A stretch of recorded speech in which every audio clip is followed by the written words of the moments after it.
Hi guys, Megan Coates here again to go over a quick tutorial on how to make a Google form if you've never made one. So this is the Google form that I have made for Miss Thompson's fourth grade parent contact information and class directory form. So I'm going to show you how to make one very similar to this. For your class as well if you've never made one. So let me click over here. I just opened a new web browser just to kind of clean up all this.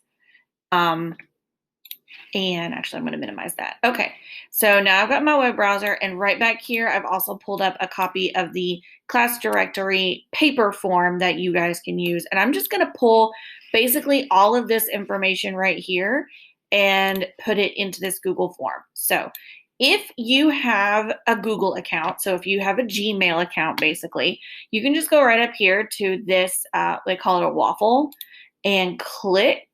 And I think, okay, maybe you can't, but you can go into your Google Drive and get to Google Forms from there. But I'm going to show you another way to get in there. So I'm going to go www.google.com and I'm going to type in Google Forms. Okay, and then you'll see the very first thing that comes up is free online surveys for personal use.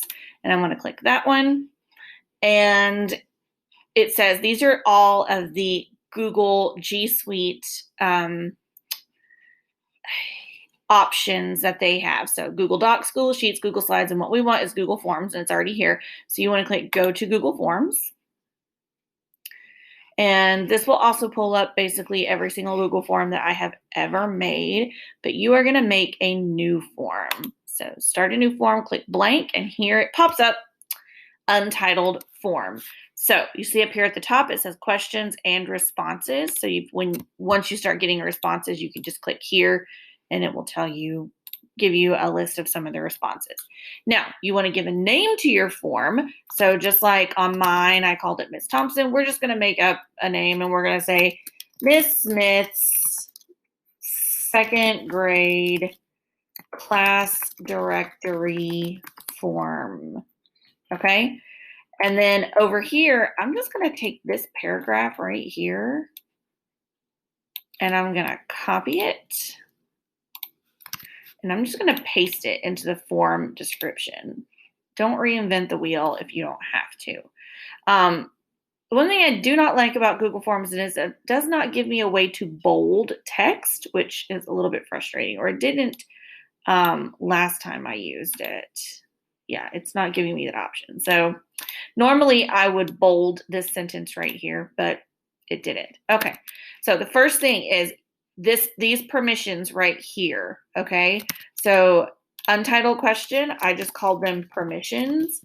And then over here, you can select what type of box or what kind of answer you want to be. So short answer, paragraph, multiple choice, check boxes, drop down, that kind of stuff. We want to do check boxes, which it oh so thoughtfully filled in for me. And then next to option 1, I'm just going to type in, yes, I give permission for my child, oops, can't spell, my child's, what did I say, information to be included in the class directory. And then click add option and say, no, I do not give permission for my child's information to be included in the class directory, period. Okay. Or actually, I think I said, no, please include only my child's name. I cannot spell in the class directory. So that parents are clear, your child's name will be in the class directory. So, okay, now I can set this to be a required option. So I'm going to turn that on, which means that they cannot submit the form without answering that question.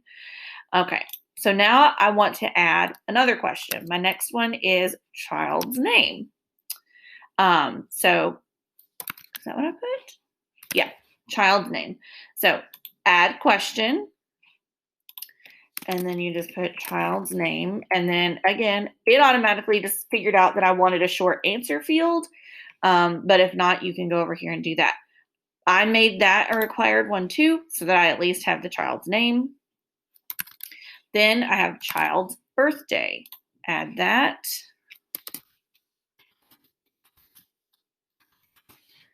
And it will know that I'm looking for a date. So it automatically changed it to month, day, year. I'm not going to make that one required because I don't need to. Then parent's name. Parents' names. Also a short answer. A lot of these are just going to be short answer. And then we get address. Scroll down. Best phone number. And then email address. Okay, so when you tell it email address, it will say, do you want to enable email collection setting? So when you do that, it automatically moves it up here and it makes it a required thing.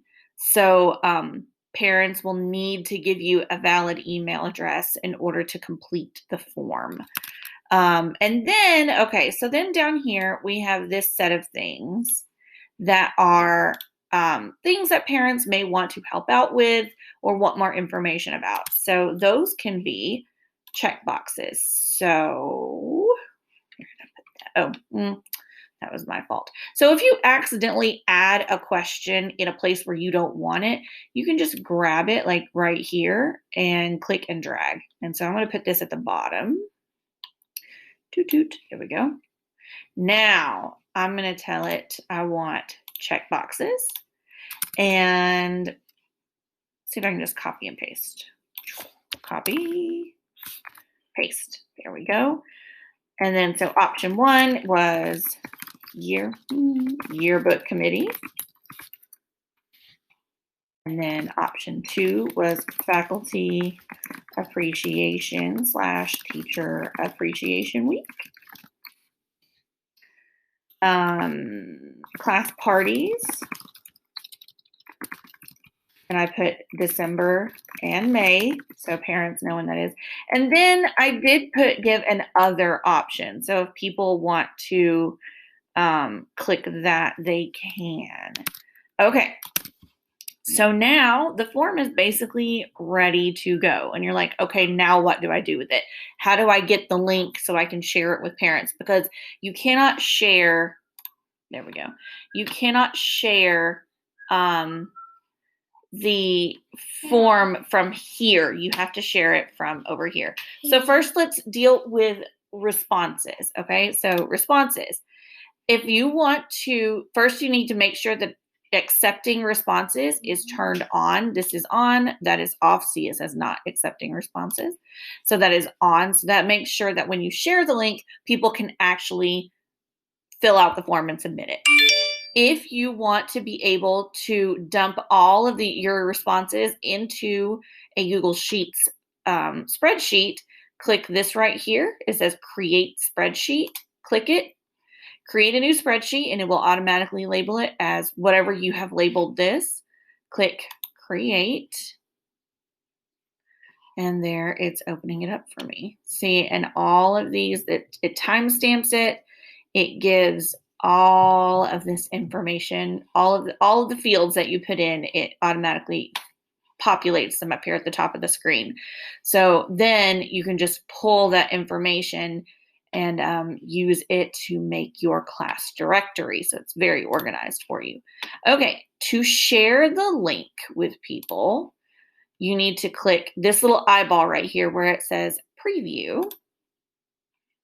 And it takes you to the link that you can share with your class. So here it says this information will be shared with your classroom parent for the purposes of creating a class directory and providing contact information so you may be kept informed of classroom events throughout the year. check all your spelling, make sure you've got your email addresses, your permissions, child's name, and see, there's the little submit button right down there at the bottom. You will not see the submit button over here on the page where you edited the form. So if you're scrolling through and you're like, I don't see a submit button, you're on the wrong page.